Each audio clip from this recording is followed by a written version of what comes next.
بسم اللہ الرحمن الرحیم کہانی.com میں خوش آمدید۔ شروع کرتے ہیں آج کی دلچسپ اور سبق آموز کہانی۔ شیدو پڑوسن خالہ کا بیٹا تھا، ان کی بیوگی کا واحد سہارا۔ خالہ کو اس سے بڑی امیدیں تھیں۔ یہ بچپن میں مسکین سا بیبا بچہ تھا، سانولا سلونا۔ سبھی اسے رحم بھری نظروں سے دیکھتے اور یتیم جان کر کچھ نہ کچھ دے دیا کرتے تھے۔ وہ ماں کے ہمراہ جہاں جاتا پرامن اور بے ضرر سا ایک جگہ بیٹھا رہتا، شرارت کرتا اور نہ کسی سے کچھ کہتا۔ اپنے ہم عمر بچوں سے بھی کنارہ کیے رہتا تھا۔ ماں جہاں بٹھا دیتی ایک طرف کونے میں بیٹھ جاتا اور اس جگہ سے اس وقت تک نہ ہلتا جب تک خالہ کہہ نہ دیں کہ شیدو اب اٹھو، گھر چلنا ہے۔ خالہ ہاجرہ اکثر ہمارے گھر آیا کرتی تھی۔ والدہ کا کوئی نہ کوئی کام رکا ہوتا تو خالہ کو دیکھتے ہی ان کی آنکھیں چمک اٹھتیں۔ ارے او دیکھو، یہ آ گئی نا۔ ہاں بھائی ہاجرہ، ہم تو بس تمہارا ہی انتظار کر رہے تھے۔ سردیاں سر پر آ گئی ہیں اور رضائیاں نکالی نہیں ابھی تک۔ آج ذرا ان کو پیٹی سے نکالو تو جو دھلنے والی ہیں آنگن میں پھیلا کر سب کے دھاگے نکال لو اور غلاف اتار کر دھونے کو رکھ جاؤ۔ کل صبح آ جانا، ان کو دھونا بھی ہے۔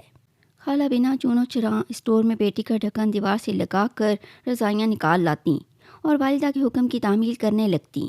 وہ دوپہر کے کھانے تک کام ختم کر کے اٹھ کھڑی ہوتی۔ اچھا بی بی، اب میں چلوں؟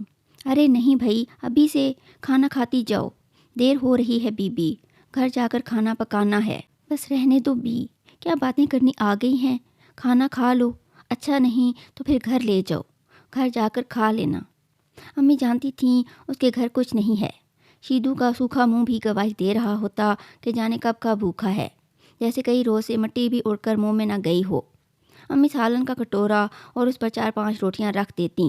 یہ لو، گھر جا کر اطمینان سے کھا لینا، اور ہاں، کل صبح سویرے آ جانا۔ یہ غلاف اب دھونے تو تم ہی نے ہیں۔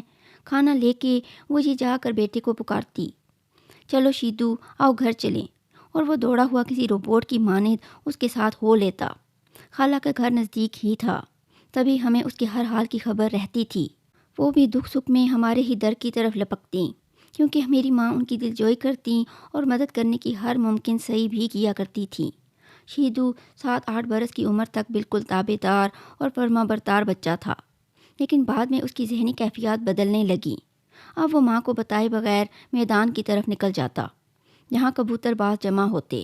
اکثر تو اس میدان میں مرغ لڑانے کی بھی بازیاں لگتیں، اور یہ کھیل شیدو بڑے شوق سے دیکھتا۔ ماں کو پتہ چلا کہ شیدو میدان میں جا نکلتا ہے اور شرطیوں کے کھیل دیکھتا ہے، وہ پریشان ہو گئیں، اس کو روکنے ٹوکنے لگیں۔ تم اس طرف مت جایا کرو، جہاں گاؤں بھر کے چرسی اور لفنگے اکٹھے ہوتے ہیں اور شرطیں لگا کر مرغ لڑاتے ہیں۔ شیدو اس وقت تو یہی کہتا کہ اب نہیں جاؤں گا، لیکن پھر وہ وہاں جا نکلتا، شاید کہ اس کا دل اور کہیں نہیں لگتا تھا۔ خالہ نے بیٹے کو اسکول داخل کرایا تھا۔ بدقسمتی سے کچھ تیز ترار لڑکوں سے اس کی مٹ بھیڑ ہو گئی۔ لڑکے شرارتی تھے، انہوں نے اسے بدھو کہہ کر چھیڑ چھاڑ شروع کر دی، اور ایک دن جب شیدو نے ان کو بدھو کہنے سے روکا تو انہوں نے اس کی پٹائی کر دی۔ یہ روتا گھر آ گیا اور ماں کو بتایا کہ لڑکے اس کو دھمکیاں دیتے ہیں کہ گدھے کی آواز نہ نکالی تو ماریں گے۔ ماں بیچاری مفلس غریب، وہ ڈر گئیں، دوبارہ بیٹے کو اسکول نہ بھیجا۔ گاؤں میں یہ اکلوتا اسکول تھا، بس وہ تعلیم حاصل کرنے سے رہ گیا۔ تبھی میدان شیدو کی سب سے پسندیدہ جگہ ٹھہر گئی۔ اب اس نے قد نکال لیا تھا، ماں کے ہمراہ دوسروں کے گھروں میں نہیں جا سکتا تھا۔ پردے کا مسئلہ بھی گاؤں میں ہوتا ہے۔ وہ گھر میں تنہا بور ہوتا تو میدان چلا جاتا۔ خالہ پریشان رہنے لگیں، محنت مزدوری بھی کرنی تھی، اپنا اور بچے کا پیٹ پالنا تھا، بیٹے کی نگرانی کیسے کرتی؟ شیدو کی بن آئی، اسے لگا کہ نافرمانی میں مزے زیادہ ہیں۔ ماں تو صبح ہی گھر سے چلی جاتی ہے، کیوں نہ میں یہ مزے لوٹوں۔ وہاں کچھ کبوتر باز اپنے کبوتر بھی لاتے اور مقابلے میں اڑاتے۔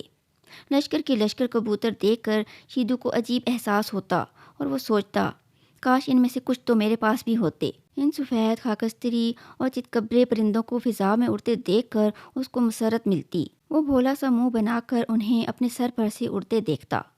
محلے میں رہنے والے ایک لفنگے کبوتر باز نے اس کے شوق کو نوٹ کیا۔ اس کا نام شاکر تھا۔ وہ ایک روز شیدو کے قریب آیا اور کہنے لگا، کیا تمہیں پرندے اچھے لگتے ہیں؟ ہاں بہت۔ تو پھر مجھ سے خرید لو، میرے پاس بہت ہیں۔ میں خرید نہیں سکتا، میرے پاس پیسے نہیں ہیں۔ اچھا تو پھر ایسا کرو کہ روز صبح آ کر میرے کبوتروں والے پنجرے کی صفائی کر دیا کرو۔ 1 مہینہ کام کرو گے تو کبوتروں کی 1 جوڑی مفت تمہیں دے دوں گا۔ وہ اب روز شاکر کے گھر جانے لگا۔ اس کے کبوتروں کے کابک صاف کرتا اور کٹوریوں کو دھو کر پانی بھرتا، ان کو دانہ ڈالتا۔ یوں اسے ان خوبصورت پرندوں کا قرب حاصل ہو جاتا۔ پرندوں کے خیال کو دل میں بسائے وہ بڑا ہو گیا۔ شاکر نے اس کو 1 نہیں 2 جوڑی کبوتر دیے تھے، جن سے وہ والہانہ محبت کرنے لگا۔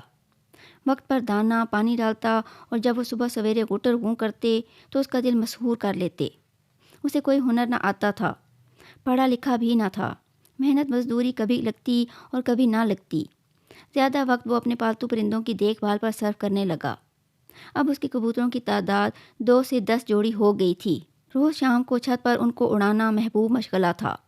وہ جب ٹکڑیوں میں اڑتے اور پھر اس کی مخصوص آواز پر واپس لوٹ آتے تو شیدو کی خوشی دیدنی ہوتی تھی۔ ماں نے بھی اس مشغلے سے منع نہ کیا کہ چلو تنہائی سے تو اس کی جان چھوٹ گئی، زیادہ گھر میں رہنے لگا ہے۔ ایک بار جانے کیا جی میں آئی کہ کبوتر بیچ کر اس نے ایک اصیل مرغ خرید لیا۔ شاید کہ اس کا جی کبوتروں سے بھر گیا تھا۔ جانتا تھا کہ اصیل مرغ پر شرط لگاتے ہیں اور جو جیت جاتا ہے اس کو کافی رقم مل جاتی ہے۔ اس نے اپنے مرغ پر توجہ دینی شروع کر دی اور اسے مرغوں کے دنگل کے لیے تیار کرنے لگا۔ حاجرہ خالہ نے کافی سمجھایا کہ ان چکروں میں مت پڑو، شرط کی علت بری ہے، شرطی ہو گئے تو پھر کہیں کے نہ رہو گے، کہ یہ بھی جوئے کی طرح کا معاملہ ہے۔ جیسے جواری عمر بھر کے لیے بیکار ہو جاتے ہیں اور جوئے کے بنا ان کو چین نہیں آتا، ایسے ہی شرطی بھی اس علت میں پڑھ کر کسی کام کے نہیں رہتے۔ ماں کی بات صحیح تھی۔ جب سے شیدو نے مرغے لڑانے شروع کیے تھے اس کا دل کسی اور کام میں نہیں لگتا تھا۔ کوئی کام کاج مل بھی جاتا تو دل جمی سے نہ کرتا اور جلد کام چھوڑ دیتا۔ اس کا سارا دھیان اپنے اصیل مرغے کی طرف رہتا تھا۔ کچھ کماتا تو اپنے اس پالتو پہلوان شیرے کے لیے بادام پستے خرید لاتا اور اس کو چوری کھلانے کے چکر میں رہتا۔ ماں کی خون پسینے کی کمائی بھی پہلوان مرغے کے پیٹ میں طاقتور خوراک کی صورت اترنے لگی۔ خالہ کو یقین ہو گیا کہ ان کی امیدوں کا مرکز ان کا اکلوتا بیٹا شرطی ہو گیا ہے۔ ان چکروں نے اسے ناکارہ کر دیا ہے۔ اب اس کے سدھرنے کی امیدیں بھی ختم ہوتی جا رہی تھیں، کیونکہ وہ ماں کی تکلیف کا احساس نہ کرتا تھا اور نہ کوئی ذمہ داری پوری کرتا تھا۔ سوچا کہ اس کی شادی کر دوں، شاید آنے والی ہی اسے سدھارے اور یہ مرغ بازی سے باز آ جائے۔ اپنے جیسی ایک مفلس بیوہ سے اس کی بیٹی کا ہاتھ مانگا تو رشتے سے انکار نہ ہوا۔ شاید کہ وہ بیچاری بھی جوان سال بیٹی کا جنجال اپنے گلے سے نکالنا چاہتی تھی۔ شیدو کی شادی بیوہ آبدہ کی لڑکی سلطانہ سے ہو گئی۔ سلطانہ غربت کی ماری بے زبان سی لڑکی تھی، اپنے ہی جیسے گھر میں بہو بن کر آ گئی۔ شیدو نے چند روز اس کے ساتھ خوشی کے منائے اور پھر سے اپنی دنیا میں لوٹ گیا۔ اسے سلطانہ سے زیادہ اپنے شیرو کا خیال تھا، جس پر وہ جان چھڑکتا تھا اور اس کی پرورش میں کوئی کسر نہ اٹھا رکھتا تھا۔ یہ شیرو ہی تھا جو 2 مرتبہ دنگل جیت چکا تھا۔ رقم کے ساتھ ساتھ اس نے شیدو کا سر بھی فخر سے اونچا کر دیا تھا۔ اب وہ جو کماتا اپنے اصیل مرغ پر خرچ کر ڈالتا۔ جلد ہی سلطانہ کو احساس ہو گیا کہ شیدو کبھی کما کر اسے نہ کھلائے گا۔ اسے بھی ہر حال میں اپنی ساس کی مانند خود محنت مزدوری کر کے گھر کا خرچہ چلانا ہوگا۔ وقت گزرتا گیا۔ سلطانہ کھجور کے پتوں سے پنکھے اور چٹائیاں بنانے کا کام کرنے لگی۔ اس دوران اس کے یہاں 2 بیٹے ہو گئے۔ بچوں کی پرورش اور ان کا خرچہ پورا کرنے کو وہ بیچاری سارا دن محنت کرتی۔ اس کی صحت خراب رہنے لگی۔ بچے بڑے ہوئے تو اسکول جانے کی بجائے وہ بھی کھیتوں میں محنت مزدوری کرنے لگے۔ خالہ حاجرہ بوڑھی ہو گئی تھیں، پھر بھی لوگوں کے گھروں میں جا کر کام کرتی، لیکن شیدو ایسا بے حس کہ اسے ماں کے بڑھاپے کا خیال تھا اور نہ معصوم بچوں کا۔ وہ مزے میں تھا، مفت کی کھاتا اور میدان میں جا کر مرغے لڑاتا۔ جب موڈ خراب ہوتا، مرغے بازی ہار جاتا تو بیوی کو روئی کی طرح دھنک کر رکھ دیتا۔ سلطانہ تو چپ چاپ ظلم سہ رہی تھی، لیکن بچوں کو باپ سے شدید نفرت ہو گئی۔ جب وہ باپ کو ایک عذاب کی صورت میں اپنے سروں پر سوار پاتے تو ان کا جی چاہتا کہ اس اضافی بوجھ کو ایک جھٹکے سے اتار کر پھینک دیں۔ بغاوت کی دبی دبی چنگاری شیدو کے لیے ان کے دلوں میں سلگتی رہتی تھی۔ بڑا بیٹا دلاور نفرت کا اظہار اکثر زبان چلا کر کرتا، تب باپ اسے بہت پیٹتا اور چھوٹا لڑکا سہم کر ماں کے پیچھے چھپ جاتا۔ محلے والے شیدو کو سمجھاتے، لیکن اس کے دل میں تو بس لڑاکے مرغے یا پھر کابک بسے ہوئے تھے جن میں کبوتر رہتے تھے۔ وہاں کوئی اور احساس نہیں جاگتا تھا۔ دلاور کو جوں جوں شعور آتا گیا اس کے دل کی گھٹن بڑھتی گئی۔ باپ کے ہاتھوں پٹتے پٹتے دل پتھر ہو گیا۔ اب وہ گھر سے غائب رہنے لگا، مزاروں پر پھٹے حالوں میں پھرتا اور لنگر سے کھانا کھاتا۔ ماں چادر لپیٹ کر اسے ڈھونڈنے جاتی، جہاں کہیں مل جاتا پکڑ لاتی۔ تب بھی شیدو آگ بگولا ہو جاتا کہ اس پاگل نامراد کو پھر لے آئی ہے، اس کا کیا فائدہ ہے، مفت کی روٹیاں توڑے گا۔ چھوٹے لڑکے خاور کو حالات کا احساس ہو گیا تھا۔ وہ ماں کا دکھ بانٹنے کو محنت مزدوری کرنے جاتا تھا۔ تبھی ایک روز ایک دوست کی منت کر کے مزدوری کرنے شہر کو نکل گیا۔ شہر میں مزدوری ملتی تھی اور اجرت بھی اچھی مل جاتی تھی۔ خاور مہینے بھر کی کمائی ماں کو بھجوا دیتا۔ شیدو کے اور مزے ہو گئے، وہ چرس پینے لگا۔ آدھے سے زیادہ رقم بیوی سے بٹور جاتا۔ سال بعد خاور عید پر گھر لوٹا۔ سوچا کہ اب تو گھر کے حالات سدھر گئے ہوں گے، لیکن دہلیز پار کرتے ہی اس کا دل بیٹھ گیا۔ ماں بستر سے لگی تھی اور شدید بیمار تھی۔ اس کی دوا دارو کسی نے نہ کی تو مرض بڑھ گیا۔ دادی تو پہلے ہی اللہ کو پیاری ہو گئی تھی۔ ایک روز دلاور بھی گھر سے ایسا گیا کہ دوبارہ نہ لوٹا۔ اس کے غم نے سلطانہ کا کلیجہ چاٹ لیا۔ ماں کی حالت دیکھ کر خاور کا دل خون ہو گیا۔ رات کو باپ گھر آیا تو آتے ہی کھانا مانگا۔ بیمار بیوی کھانا تیار نہ کر سکی تھی۔ اس نے سلطانہ کی بیمار ہڈیوں کا بھی خیال نہ کیا اور گھر کے برتن اٹھا اٹھا کر اسے مارنے لگا۔ وہ بیچاری کراہتی تھی اور کہتی تھی، شیدو بس کرو نہیں تو میں مر جاؤں گی۔